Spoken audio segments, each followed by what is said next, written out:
Volvo have reinvented themselves, and it all started with the riotous T5, a Volvo for people who normally bought BMWs. Then came the city slick and super smooth C70 Coupe. All they lacked to complete a total image invigoration was a luxury charger. Which is why Volvo have come up with an entirely new Executive Express, the S80, meant to take over from the aging and perpendicular 900 series. And this is one Volvo, I promise you, we won't see in estate car guise. But it has an horrendously difficult task ahead of it, because it's up against the big boys, the likes of BMW, Audi, Mercedes and Jaguar. Suddenly the Swedes have got rather confident.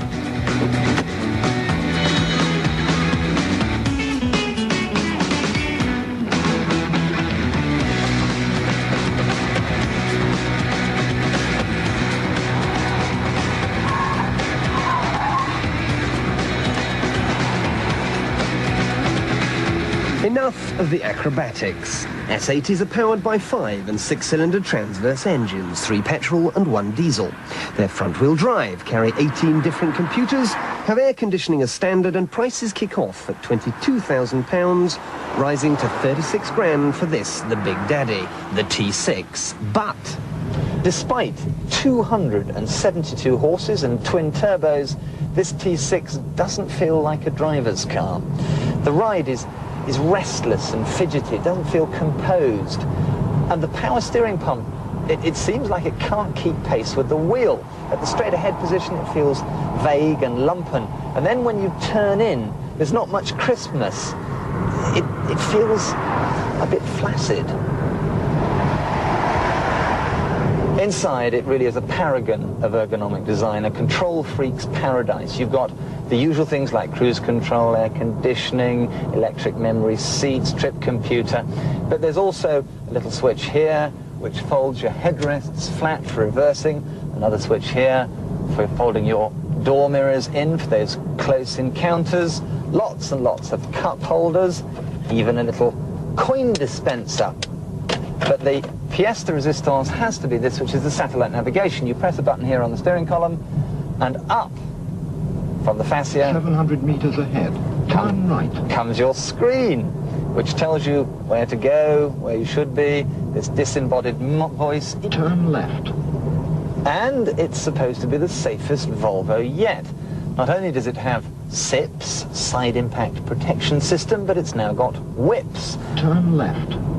Whiplash protection system, which is where the headrest and the backrest of the seat go back if you're rear-ended. And there's also an inflatable curtain as well, which comes down from the headliner if you're T-boned and separates you, hopefully, from the glass. Turn right.